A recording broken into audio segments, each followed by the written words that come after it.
friends. My name is Shelby, if you are not aware, and this is A Little Literary Love. I'm glad you all are with me today. Before we get into the video, I would like to encourage you all to please subscribe. It helps me out as a very small YouTuber. But we are going to be doing kind of like a mid-year review of what I've read this year. I'm also going to be kind of doing the mid-year book freakout tag, which has been going around YouTube and Instagram and book blogs for quite a while now. I believe it's been going around for at least like 10 years. People just keep recycling it every year.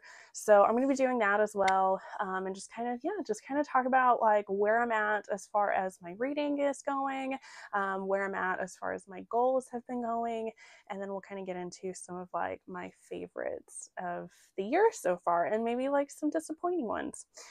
So starting out, so I had a post about this on my Instagram page.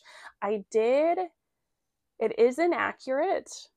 For some reason, I'm making my own Excel spreadsheet to try to keep track of everything so that I can keep track of more things than what Goodreads or Storygraph allows me to keep track of. So if somehow, somewhere, the amount of books that it listed got skewed a little bit. I think in my Instagram post, I said I had read 78 books this year. That is wrong. I have read 75 books, which is still quite a lot of books. But I mean, last year I read almost 150 books. So that's pretty close on par to where I'm normally reading. That puts me at about an average of 12 and a half books per month, which seems pretty accurate for so far how I've been reading. I mean, some months I'm a little bit higher than that with like 14 or 15 books. Some months I've been a little bit lower than that. So yeah, an average about 12 and a half books per month. And then my ratings are kind of, they're a little bit all over the place, but for the most part, my ratings tend to be around the 3.5, 4-star range. So my average star rating for all the books that I've read is about 3.77, which I'd like to get that a little bit higher. I'm hoping that I can continue reading and finding really great books to bump my average up a little bit on how I'm rating my books. And then I did some little like graphics about like my genres that I read. Of course, it's pretty much all romance genres. I have a sprinkle, I think there's like a thriller and a few just straight fantasy books in there. But for the most part, I've been reading contemporary romance and dark romance are the two biggest ones that I've been reading, with I think fantasy romance was like the next biggest one. And then I've also been trying to keep track of, because I'm trying to read a little bit more diversely and diversify my reading. So I've been trying to keep track of my authors and their ethnicities, their races, because I'm hoping to eventually get it to where my reading is, I'm reading like half of the books that I'm reading are from non-white authors. So far, I'm taking little baby steps with that though. So my graphics, I think it put it at my non-white authors that I read was about 20 something percent. I can't remember if it was like 25% or 27%. I'll have it up there for you.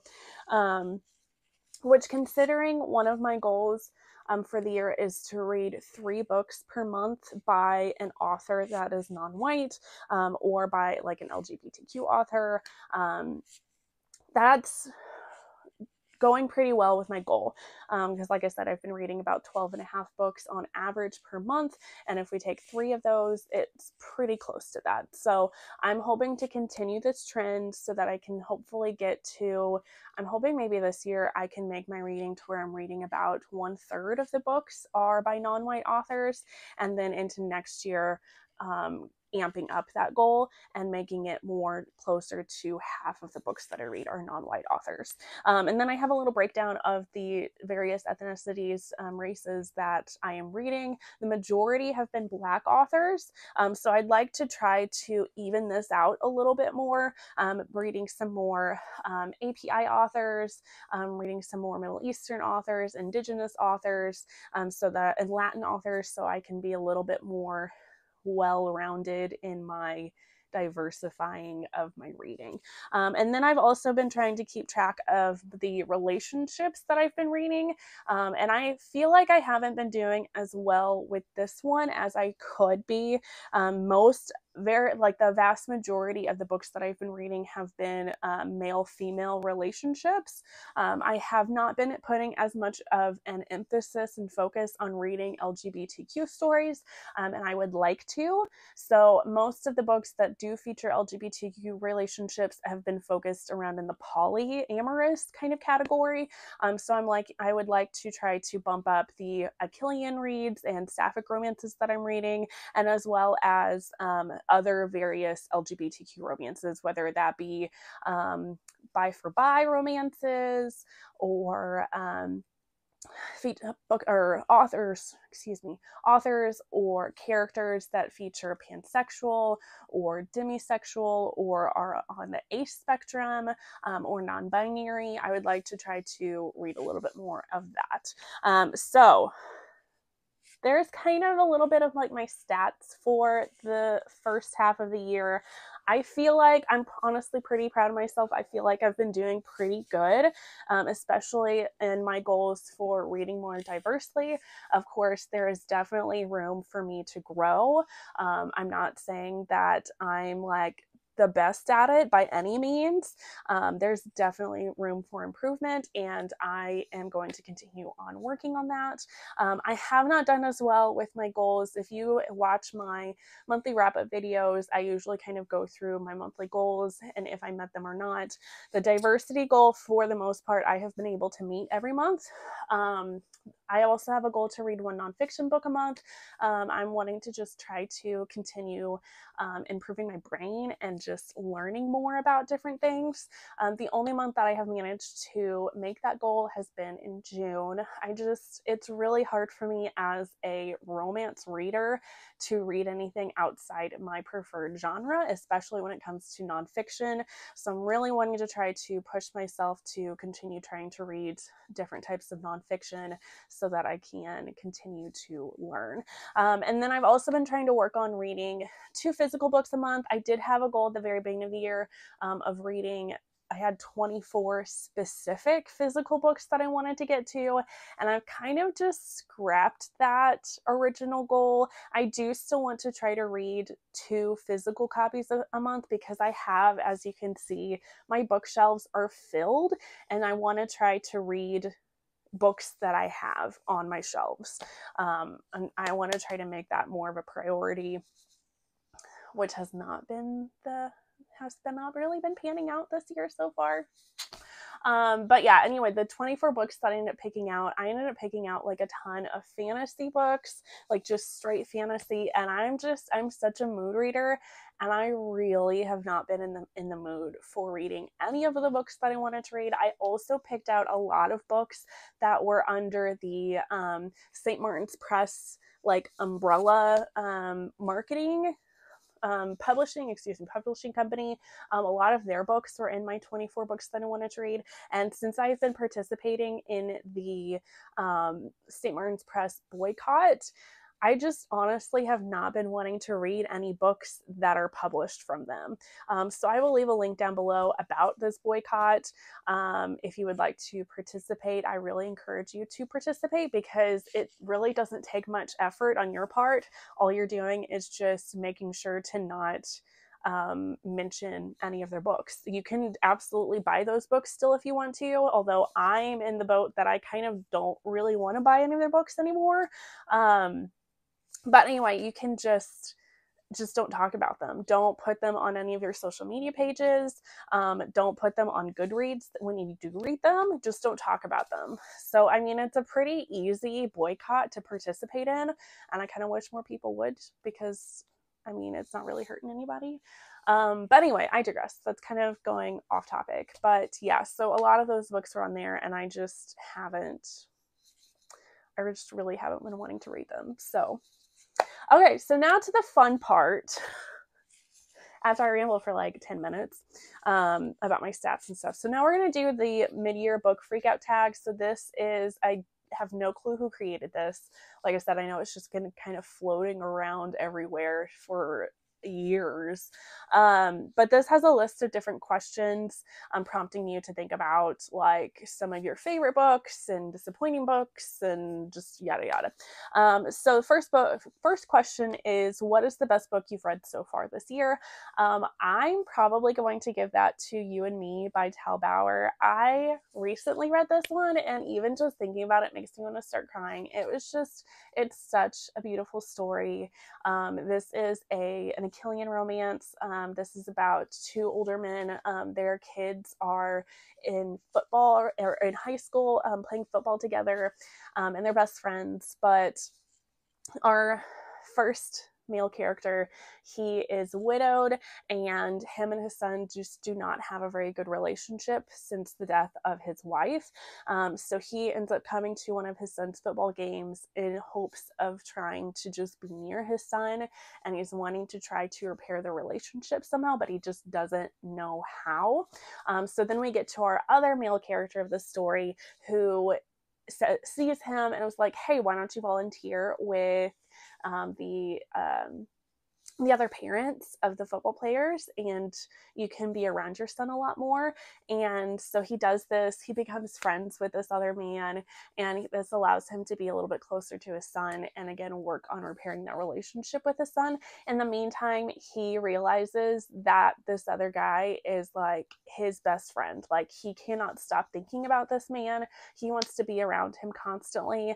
And then he finally realizes that he's not just wants this guy to be his best friend. He wants more, like wants a loving relationship with him. And it's just,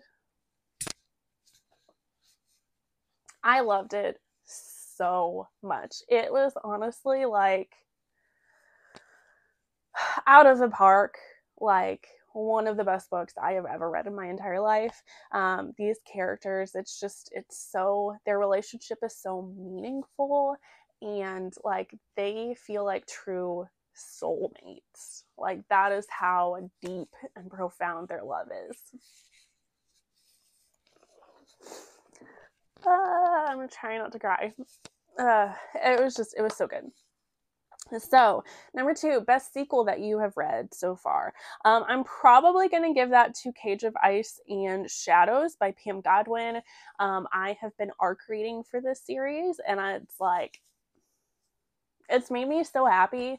Pam Godwin's like the first arc that I've ever read, and I feel like that's so fitting because Pam Godwin is one of my favorite authors. So the fact that she's like my first arc read, just it's been amazing. So this is a very dark romance, and then the third book should be coming out later this year. But yeah, I feel like the sequel the first book just went ground running, and then the sequel just followed up with it so well. There's this girl, she's been kidnapped into the Alaskan wilderness, and so she's trying to survive not only her captors, but then just the harsh environment that they're in. So this is the second book. It's just continuing on. They're on a race on the clock to try to make it back to civilization so that they can survive. And time is running out. So it's been really, really good so far. And I can't wait to see where Pam Godwin takes this in the third book. And then number 3, a new release that you haven't read but want to. I'm 100% giving that to Honeycut by Sierra Simone. I thought I would read this the day it came out, but then I had so many other arc reads that I had to get through, and then I was going on vacation, and just one thing after another, and I still have not read this. So this is the second book in the Lionese trilogy. I love pretty much everything that Sierra Simone puts out. This is like a Tristan and Isolde retelling, like a modern day version of that, and it's a quintessential polyamorous MMF messy romance. So this is told from Isolde's point of view. She is getting married to Mark, but she's finding herself but she's like a spy for the Catholic Church on Mark, and she's finding herself falling in love with not only her husband to be, but then also his bodyguard.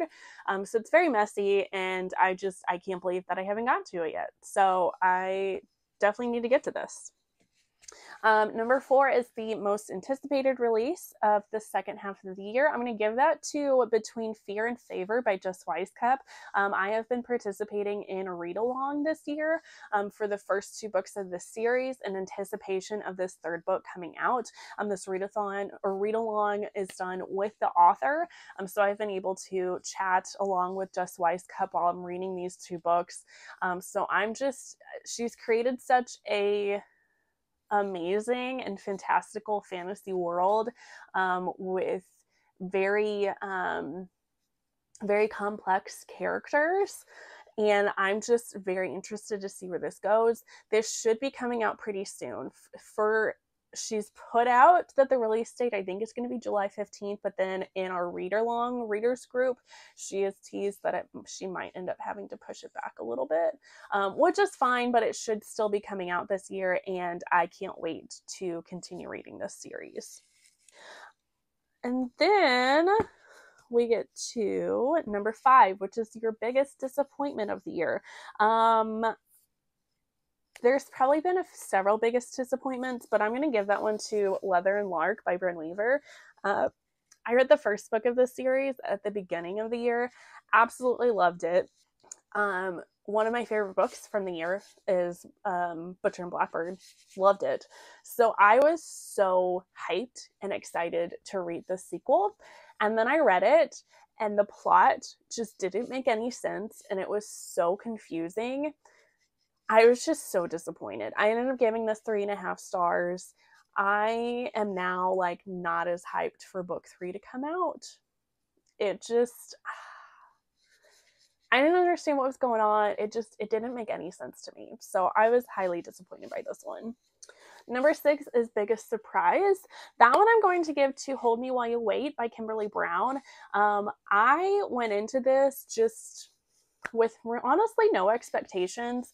I was reading this for my single dad romance recommendations video that I did, and because it has a single dad, this also features a single mom, but then just the writing and the relationship and how these 2 characters work for their relationship is just like such a true and good relationship and love story. I loved it. Like, I loved this book. It was so good. These are both single parents, and they end up meeting because their kids end up meeting in school and becoming instant best friends. So then they're in proximity around each other again all the time because their kids want to hang out and be around each other, and they both have the hots for each other. So this was it was such a good book. I loved Sandra. Well, we'll get to that in a second. Number 7 is New Favorite Author. That's probably, again, going to end up going to Tal Bauer and Kimberly Brown. I was just amazed by their writing. I am tentatively saying that because I don't always like giving an author as new favorite author status by just reading one book from them. But I'm pretty sure both of these authors are going to end up being favorite authors for me. I love their books. Newest fictional crush. So that's why I said I needed to wait a minute. So Xander from Hold Me While You Wait. He is such a gentleman. Like, he seriously is. He treats our female main character of the story like a queen, and I love seeing that. He is also such a good dad. He has his daughter, and he does like daily affirmations with her in the morning to help instill more confidence in herself.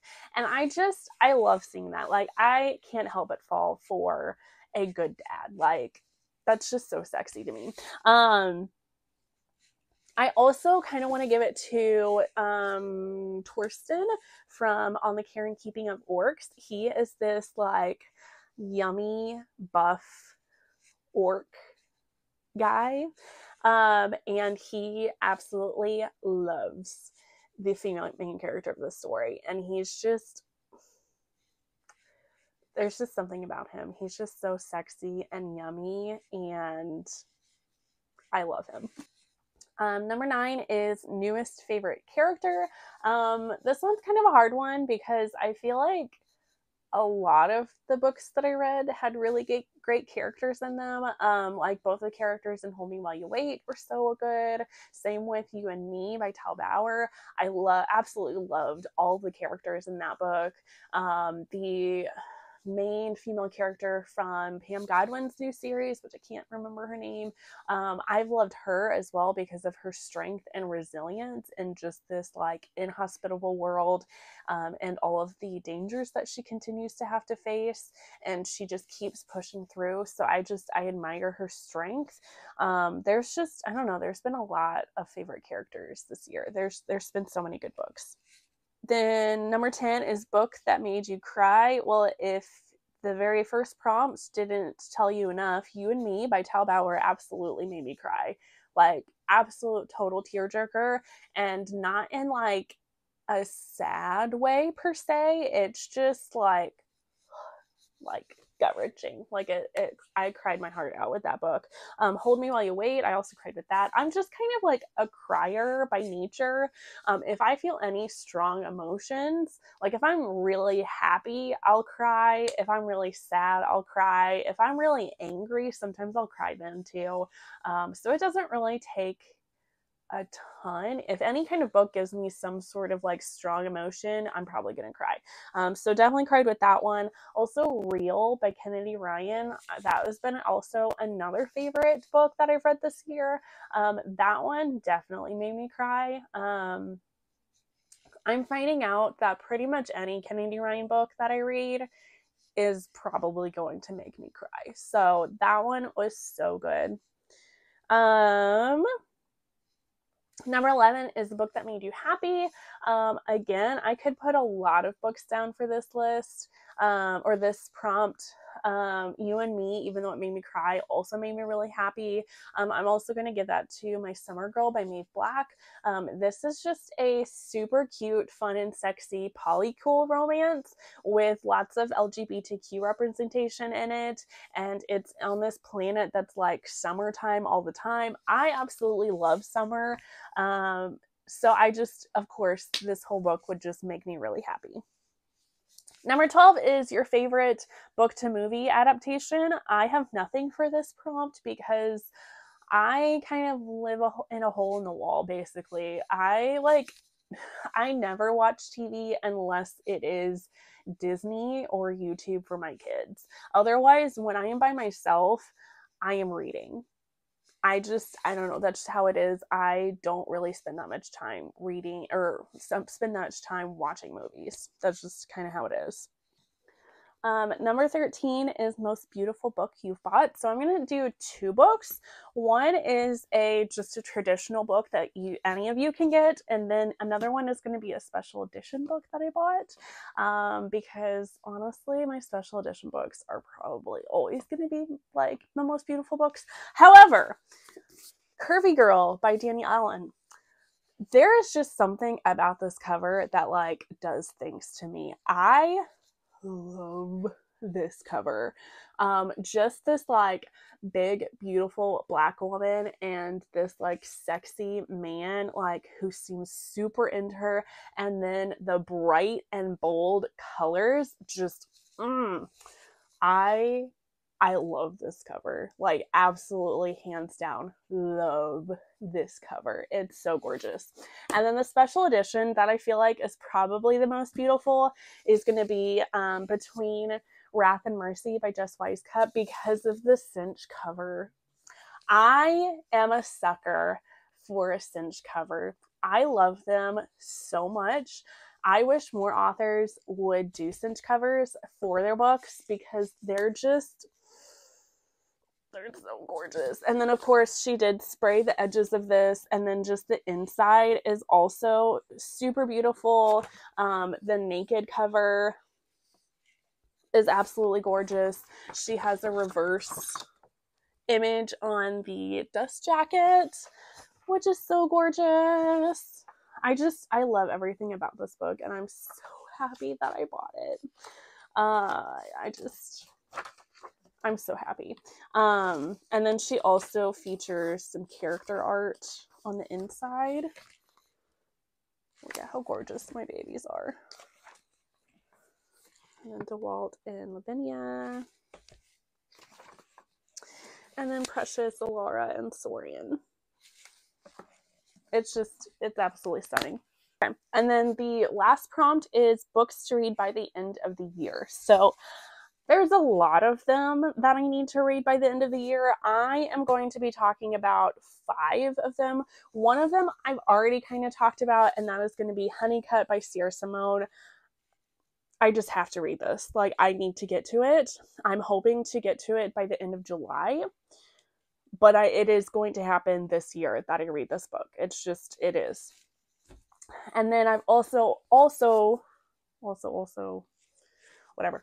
I also want to get to Curvy Girl Summer by Danny Ellen.